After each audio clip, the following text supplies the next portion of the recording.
हरे Krishna everyone. आज हम एक बहुत ही अच्छे टॉपिक के ऊपर बात करने वाले हैं, that is how to surrender completely to God. यानी कि हमारा पूरा जीवन हम भगवान को कैसे समर्पित कर सकते हैं, हम जो भी कर्म करते हैं उसको भगवान को कैसे समर्पित करना है।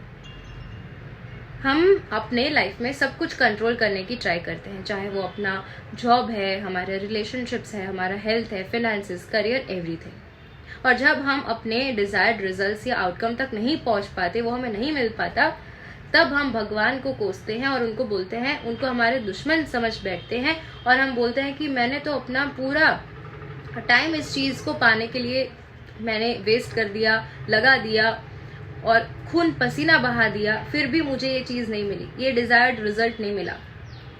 और उस टाइम पे हम जो भी अपना गोल सेट करके रखे हैं उसको हम छोड़ देते हैं एंड सेकेंडली भगवान को भी छोड़ देते हैं।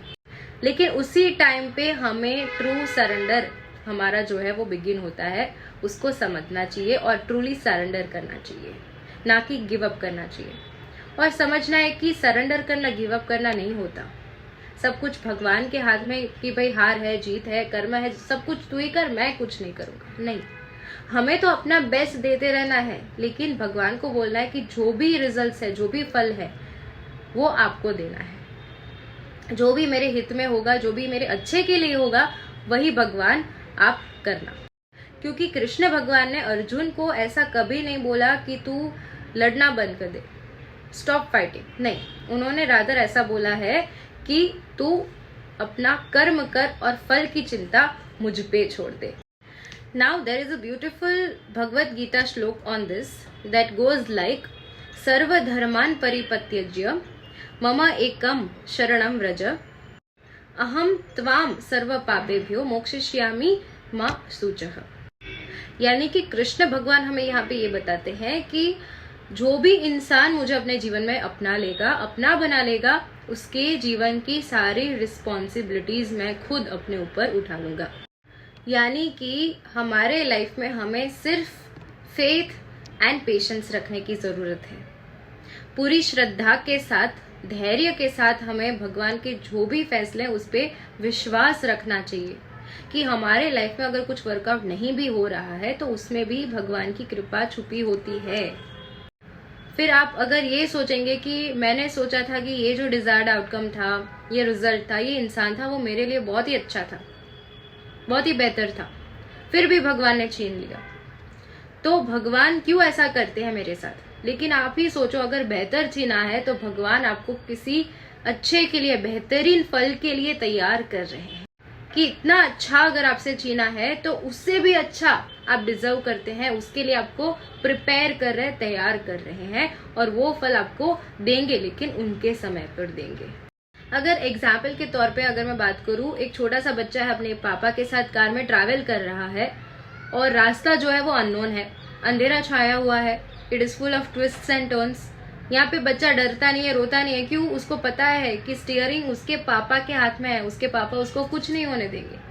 उसी तरह अगर हम भी अपना स्टीयरिंग व्हील अपने भगवान के ऊपर छोड़ दे कि भाई जो भी है वो भगवान ही करते हैं, पूरा कंट्रोल उनको दे दे, सब कुछ जो भी वो करते हैं उस पर ट्रस्ट रखें, फेथ रखें, तो आप देखोगे कि जो भी आपके लाइफ में परिस्थिति है, चाहे अच्छी है बुरी है, उस टाइम पे आपका मन कभी अशांत नहीं होगा, कभी विचलित नहीं होगा, क्योंकि आपको पता है उनके फैसलों पर आपको भरोसा है कि वो जो भी देंगे वो सर्वश्रेष्ठ ही देंगे। उन्होंने जो भी सोचा है वो सबसे अच्छा ही सोच के मेरे लिए रखा है।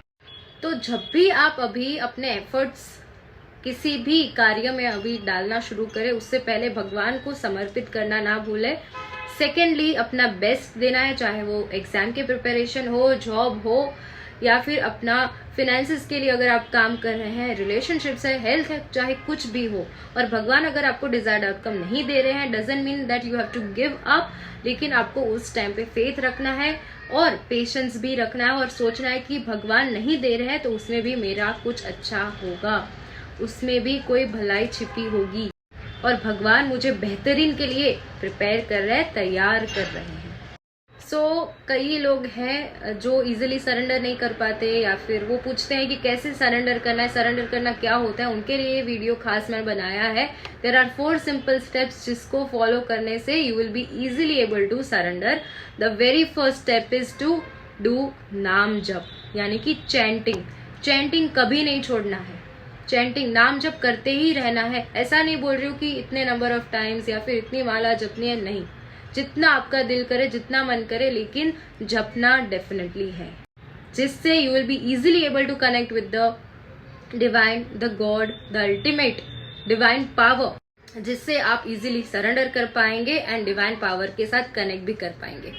Second step is to offer every action, यानी कि जो भी आप कर्म करते हैं, जो भी कर्तव्य निभा रहे हैं, उसको आप कंप्लीटली समर्पित करें भगवान के चरणों में। जब भी आप कर्म करने जाएं तो आपको भगवान को बता के जाना है कि मैं ये कर्म करने जा रहा हूँ, अपना कर्तव्य निभा रहा हूँ, लेकिन सब कुछ आपके चरणों में समर्पित है। इसका उचित फल देना भी आपके ही हाथों में है। थर्ड स्टेप इज ग्रेटिट्यूड, यानी कि थैंकफुलनेस। आपको भगवान को एवरीडे थैंक यू बोलना है, चाहे कोई भी परिस्थिति चल रही है आपके लाइफ में, आपके जीवन में, फिर भी there will be certain blessings which you should be grateful for. Correct. And the very last step is let go of the fear. जहाँ पे डर है वहां पे विश्वास कभी नहीं हो सकता, और जहाँ पे विश्वास है वहां कभी डर हो ही नहीं सकता। So let go of the fear and truly surrender to God. और जैसे ही ये सारी चीजें अपने लाइफ में आप अपनाएंगे, पॉजिटिव चीजों को, एंड सेकेंडली आप जब भी सरेंडर करना सीख जाएंगे, तब आप ये देखेंगे कि जो भी परिस्थिति आपके लाइफ में आती है, जो भी आप एक्सपीरियंस कर रहे हैं, चाहे फेवरेबल है, अनफेवरेबल है, फिर भी उसको आप एक ब्लेसिंग की तरह देखना सीख जाएंगे। सो ऑलवेज रिमेंबर, नाम जप करना आपको कभी नहीं छोड़ना है, नाम तो जपते रहना है। And also remember to surrender completely, especially in tough situations, क्योंकि जो जपता है वो संभलता है। हरे कृष्णा।